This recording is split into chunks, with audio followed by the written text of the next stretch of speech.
Welcome back.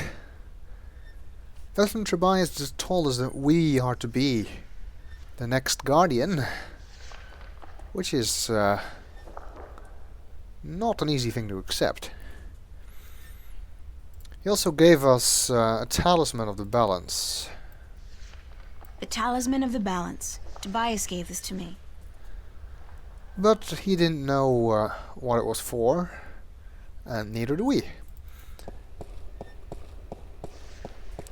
But I guess at some point its use will become apparent. In the meantime, we have to get out of the city, both to continue our mission and to avoid being here when the Tyrant invade, which they are apparently about to do.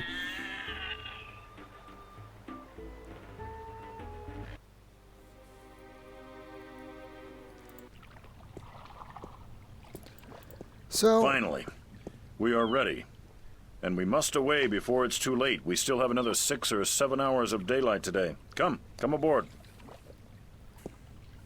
So let's head out. Did I tell you how much I hate water? No. Well, remind me to tell you sometime. Okay. So it's time to leave on the White Dragon.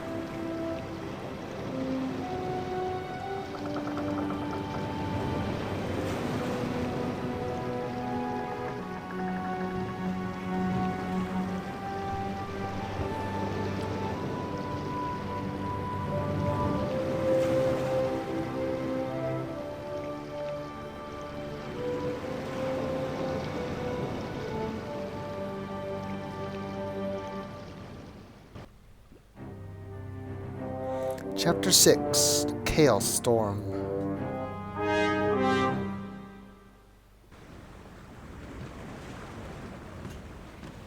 Oh, God, my guts have been cleaned out and I still feel sick.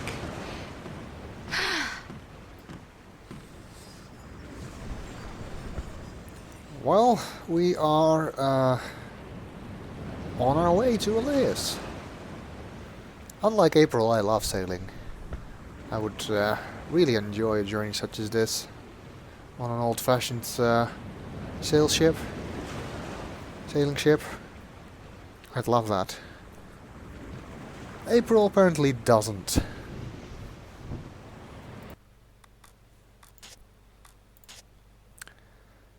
First day, late afternoon. Oh, we've been underway for a while then. About a day and a half, I'd guess. I am so sick.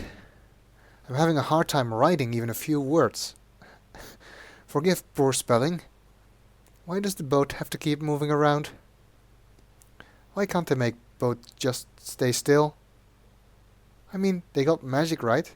Beats me. We leave port yesterday evening, and I don't sleep a wink all night. Just rocking all night long. And then there's the food, which is like fish and apples. Fish and apples. Every meal. Oh, great, here I go again. Gonna get some air. April is not coping well. I actually also love sleeping on boats. I sleep very well on a boat. Usually, when I get back on land afterwards, I will still feel as if I'm on a boat when I'm trying to sleep on land afterwards. Anyway, the ocean. Why does the horizon have to keep rolling back and forth like that?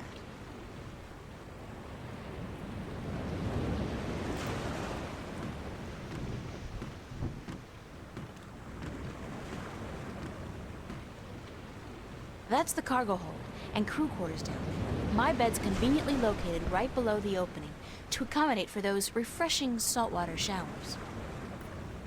Oh, okay, that would ruin your night. I mean, I don't mind the rolling motion, but if I were to be splashed by seawater every half hour, that would probably keep me awake as well. But at least I wouldn't be seasick. Used to be a sea scout, and I've never been seasick. Seems like the captain and Tan Layak are up there, so let's check out what they're up to.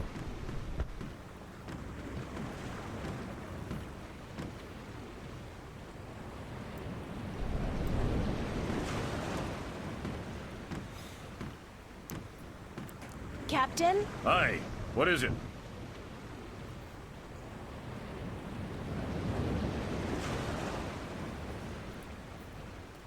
Let's see how long it'll take us to get to where we're going.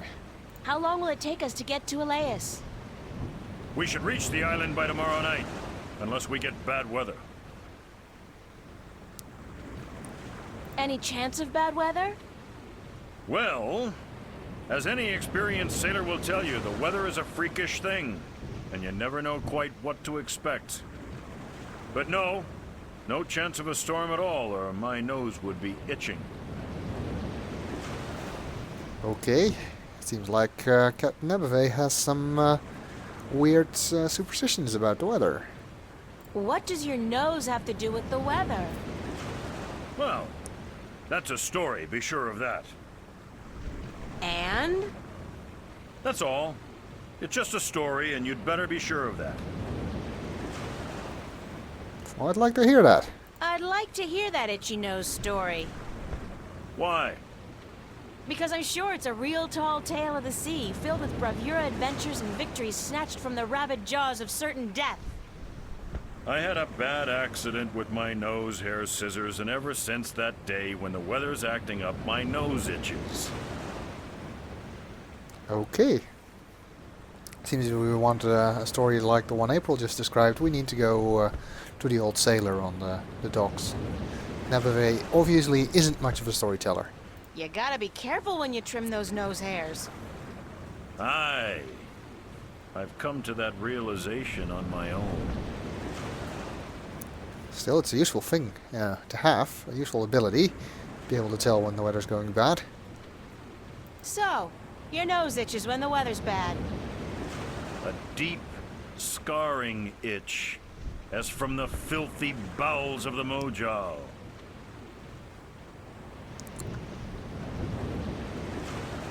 Somehow I just know that the answer to this question is going to be no. Do you know any sea shanties? I'll be thanked I do not know a single one. Not even a ho-ho-ho on a dead man's casket or something like that?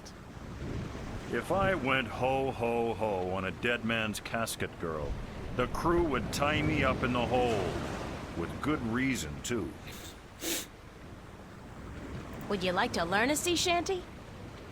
No. Actually, there is nothing in the world I want less than to learn a sea shanty.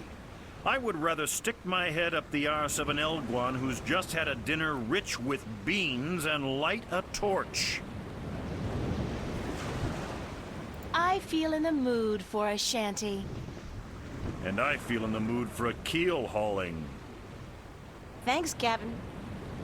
It's actually Captain. Please try to remember, and while you're at it, cut back on the scurvy sea dog shtick, would you? Just trying to fit in, sir. You have as much chance of fitting in here as I do growing a second head, marrying myself, and moving to Khorasan to start a pottery business. Oh, and before you leave, mind you only take 2 apples a day from the apple barrel. We're running a little short, and aside from fish, Jal forbid, we have no other food on board. Okay. No shanties for us then. I look like a real sailor. Arr, matey. Despite the fact that she's wearing the same outfit as she was on land. It's a glass orb with a strange magical glow. It could be some kind of compass, I guess. It's Captain Nebevay. That it is. Those are the captain's private quarters and offices. Apparently we can't go in there. Looks like there's some kind of a fish head thing on the front here. Or maybe it's a dragon head, after all the ship's called the White Dragon. It's Tunlayak, the navigator. It's the, wheel? Is that what it's called? Well, we'll talk to Tunlayak, but we'll do that in the next video.